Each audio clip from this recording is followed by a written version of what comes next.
Thanks for staying with us. Reviewing Punch, what's the story? Go ahead. The Memphis story.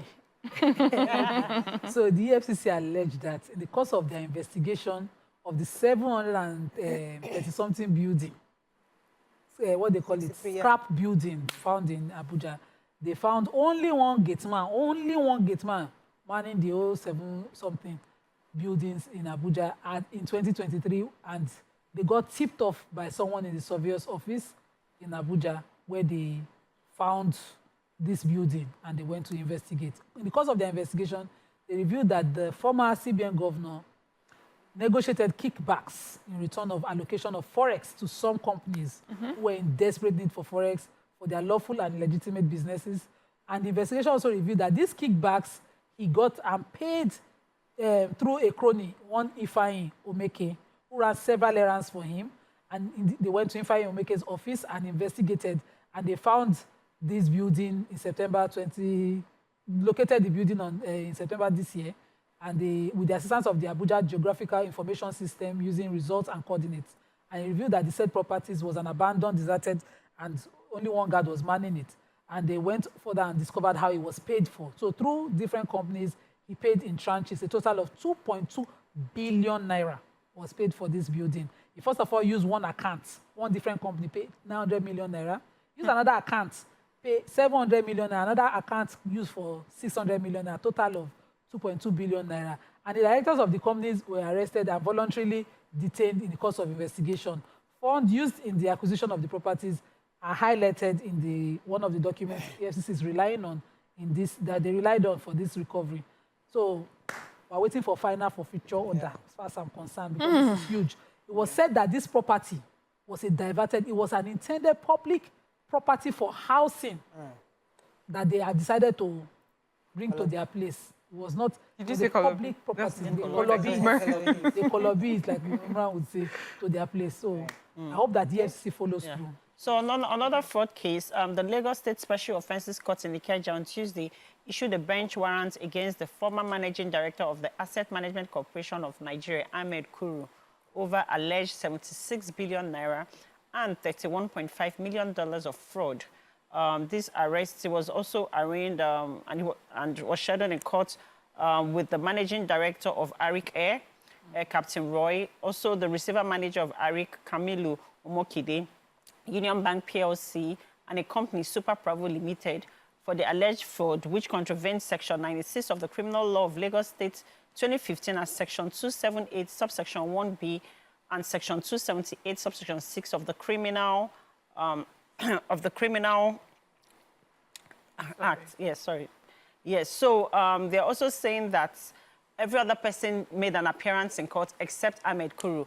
And based on this, the judge was displeased with this, and then they've issued a bench warrant for Mr. Ahmed Kuru, that the case can proceed, yes. So air passengers, they say about 2,000 air passengers lost 19,274 pieces of luggage between January and June this year. The federal government has revealed data that was obtained from the half-year report of the Nigerian Civil Aviation Authority. As we know, the body that regulates civil aviation in our country has indicated that 19,250 passengers were delayed for long hours during this period. Many air passengers face challenges, including loss of personal belongings, ongoing frustrations with poor experiences they encounter at various airports. They experience delayed or abrupt cancellations of scheduled flights at various airports. The data gives us the numbers, which is good, I don't know how often we see this in the papers, but it gives us the numbers and also names the different airlines, They said Aero Contractor has 37% delays with 1,192 operations. Arik had 59% delays, Then on the list also Overland Airways, Air Peace, Max. In fact, as far as I'm concerned, nearly all of them, have recorded flight delays over this period that was under review. And what I was hoping to see also at the end of this conversation is to say this is how much that they paid as compensation, passengers as compensation. But unfortunately, we still don't have that in our country. I know that they said that it exists. Well, exists, but it's not implemented. And I know that this particular minister has try to revive it, and hopefully we try to see that, going forward, maybe this will deter some of this wrongdoing that's happening. Cancellations, just changing. People will get to the airport, and it's at the airport that they'll find out that their flight has been cancelled. That's not right. Okay. I was going to take the story on the Ekiti State Commissioner of Police, Mr. Adeniran Akinwale, was actually defended the arrest of the Lagos-based human rights activist, Dele Farotimi, for alleged cyberbullying and defamation.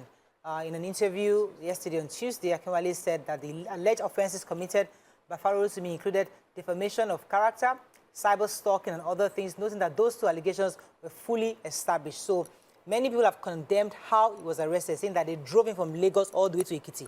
I'm not sure, is there a plane is there an airline in Ekiti, an airport where they could have flown, because they drove him from Lagos to Ekiti, and that was that many were condemning that was wrong in the way and manner in which he was arrested. However, the police, they're insisting that the facts they have against him are well established, and that they're defending their arrest of him from Lagos. So we'll see how that investigation goes. Did they get an order for that arrest? Well, I think it was based on something he said concerning an elder statesman chief, IPoB, on his page. But we'll see. Again, I don't want to go into the details, but we're not really very clear on specifics here. All right. Vanguard, tax reform bills, Kuka, CITA, NECA, Pengasin suggest a way forward. Sanwo-Olu signs Lagos electricity bill. 27 years after, Adeleke presents staff of office to Oba Alabi. How Nigeria can turn natural resources from curse to blessing. Don't expect drop in petrol prices, Pengasin. Osimhen turns down Man United January move. Simon Ekpa must answer for his atrocities, but release Nnamdi Kanu, says Southeast residents. Cooking gas average price of 12.5 kg rises to 56%. And NBC, South Africa relaxes visa rules for Nigerian tourists and business people. Okay? Okay, so I have cooking gas. The Vanguard took a very serious report on in this article about how the cost of per kg of cooking gas, is it kg they measure? Yeah.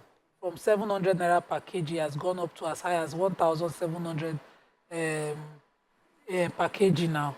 And they base this on naira. They say on the dollar and the exchange rate. They said cooking gas has risen by 55.8% this year, and in the first 10 months of 2024. So the old price used to be 9,000 in 2023, and now it's about 16,000. That's for the 12.5 kg. And they said that there's also indications that it will still go higher this season, the holiday season, because of the cost of the dollar, and because this is totally based on dollar exchange. We've taken this thing over and over, and I'm worried. There should have, been a way to do better, because we have this gas here. But South African president has announced that tourists from Nigeria can now apply for visa without submitting their passport. This was at the 11th session of the Nigeria-South Africa Bi-National Commission in Cape Town, which our president attended. He said that the visa processes have been simplified to facilitate travel for Nigerian business people and tourists, with measures such as a 5-year multiple entry visa. So he also pledged South Africa's commitment to removing constraints on greater investments and addressing the challenges faced by companies in both countries. He says they mark 30 years since the establishment of diplomatic relations between both countries. And as we know, Nigeria is a host to a number of South African companies. South Africa has also been open to Nigerian businesses, reflected in the number of investments and operations that are established in their country. And so they're going to be working hard together to see that, there's better ease of doing business in South Africa for Nigerians. Good. It's good news. I mean, I'm happy because there's been a lot of strain. Lots of strain. Yeah, so hopefully with this kind of utterances and directive from the president, maybe things will begin to change among citizens. But it's good. At least now we can apply for, because applying for South African visa is very stressful. Everybody always complains about the stress.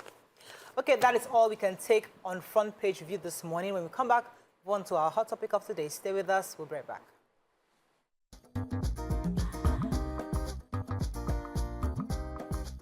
Stay tuned. Your View will be right back.